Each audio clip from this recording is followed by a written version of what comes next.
Bismillahirrahmanirrahim. Assalamualaikum sahabat sehat. Kembali lagi bersama saya Bidan Aini di channel perawatan kesehatan.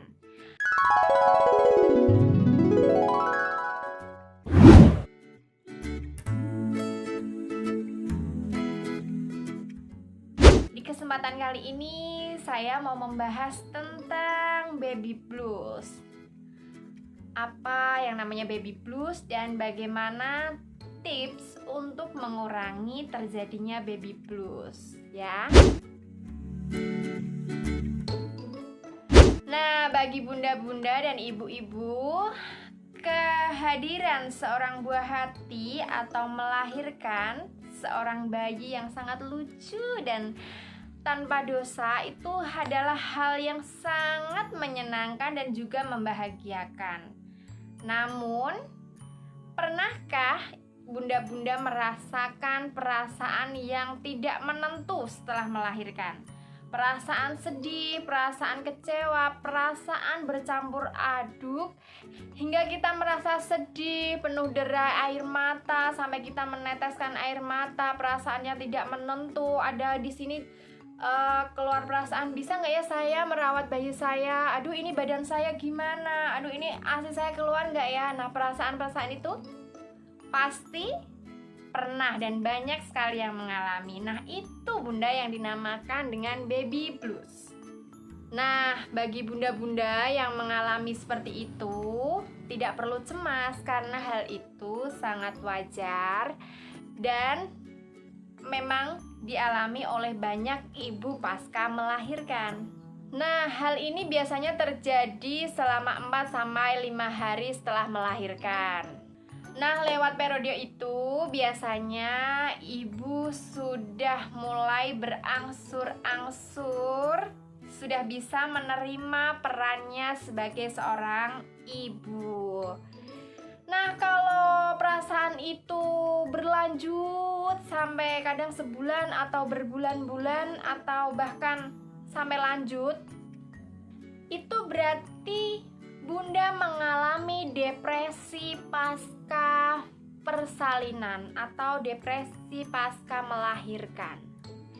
Nah, bila Anda atau bunda mengalami hal seperti tersebut, depresi yang sangat berlanjut, itu sebaiknya melakukan pemeriksaan di tenaga kesehatan agar dilakukan pemeriksaan lebih lanjut dan terapi lebih lanjut oleh para ahli. Nah, kalau untuk tipsnya agar baby blues tidak berlangsung lama dan tidak berkelanjutan sampai berbulan-bulan atau bahkan sampai depresi, apa aja sih tipsnya? Nah, ini yang mau saya bagikan ya. Biar bunda-bunda yang sekarang lagi hamil bisa setidaknya kita punya pengetahuan, ataupun biar juga para suami calon bapak ikut belajar agar bisa memahami kondisi si ibu. Nah, tips yang pertama, jangan biarkan diri kita terlarut dalam kesedihan yang berkepanjangan. Jangan sampai kita biarkan diri kita merasa sedih tak berdaya. Itu jangan biarkan ya, Bun.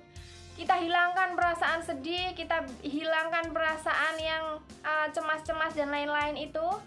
Kita ganti dengan semangat. Saya udah jadi seorang ibu, saya pasti bisa merawat anak saya pasti asinya terpenuhi. Nah, gitu, itu pikiran yang harus kita tanamkan. Oke, yang pertama itu tadi ya, dari pikiran kita sendiri. Oke. Nah, yang kedua, kita harus yakinkan diri kita nih. Tadi kan perasaan kita tuh jangan dibiarkan sedih berlarut-larut. Nah, yang kedua itu kita harus meyakinkan diri kita bahwa kita tuh bisa merawat anak kita tuh bisa mengasihi dia, bisa memberikan ASI eksklusif selama 6 bulan, bahkan sampai 2 tahun ya. Nah, yang ketiga, pikiran kita itu harus kita tanamkan bahwa kita itu tidak sendirian ya. Kita itu melahirkan ini tuh bener yang melahirkan kita sendiri ya, tapi kita itu tidak sendirian. Artinya kita merawat bayi ini tuh kita tidak sendirian, karena ada suami, ada orang tua, ada mertua, dan ada saudara-saudara kita itu yang bisa siap membantu kita dalam mengurus bayi atau mengurus diri kita ya. Jadi kita tidak sendirian. Oke, hilangkan perasaan itu. Hilangkan perasaan, aduh aku gimana, aku sendirian, tuh hilangkan. Oke, Bun? Yang keempat, bagi para calon bapak atau calon suami, bahwa mengandung seorang bayi selama 9 bulan dan juga melahirkannya itu bukan hal yang sangat mudah ya. Bukan hal yang sangat ringan. Jadi ketika seorang istri sudah melahirkan itu jangan banyak dikomplain, oke? Jangan dibilang, aduh kalau anaknya nangis, aduh ini gimana Bun, kok anaknya nangis sih? Bunda nih udah bisa nggak sih jadi seorang ibu? Nah itu jangan. Selain itu, kita sebagai seorang suami harus menjaga perasaan istri. Bukan hanya seorang suami ya, ibu mertua juga harus bisa menjaga perasaan menantunya. Jangan banyak dikomplain, jangan banyak dikritik. Nah, anaknya nangis, nanti yang disalahin mamahnya. Gimana sih kamu, bisa nggak sih diemin anak? Anaknya nangis, selalu dibilang ini nih pasti kurang ASI, nggak kenyang, atau apalah sebagainya. Pokoknya apa sih? Komentar-komentar dari keluarga itu biasanya juga menyebabkan seorang ibu pasca melahirkan menjadi baby blues. Jadi untuk para calon ayah, para ibu mertua dan juga ibunya si ibu yang melahirkan itu harus ngertiin ya. Kalau bisa dimanjain ya biar nggak baby blues. Karena kalau ibu pasca melahirkan itu mengalami baby blues, itu nanti bahaya. Bisa jadi nanti tekanan darahnya malah naik atau ngedrop, nanti bisa malah preeklamsia atau komplikasi yang lain malah datang. Oke, jadi sebisa mungkin kita minimkan yang namanya baby blues. Nah, perasaan-perasaan gak enak pasca melahirkan itu harus kita minimkan. Dan ibu pasca melahirkan pasti tidak bisa sendiri itu untuk menghadapi baby blues, harus didukung sama suami dan juga lingkungan sekitar serta keluarga.